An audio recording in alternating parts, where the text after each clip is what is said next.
Hello and welcome back to the channel HardReset.Info, and today I'll tell you when will TikTok come back.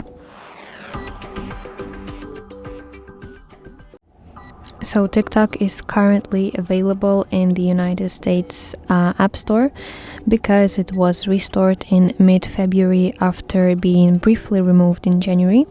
However, its availability is not permanent yet.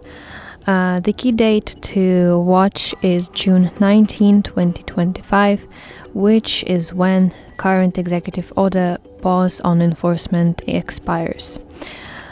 President Trump has already granted 2 extensions, so this is 75 days period. First was from January to April, and then second from April to June 19. And now, according to recent reports, Trump is planning a 3rd extension to keep TikTok live, while a potential US ownership deal continues to be negotiated. So that's basically it. I hope this video helps you, and if so, please leave a thumbs up and please consider subscribing to our channel. See you soon. Bye bye.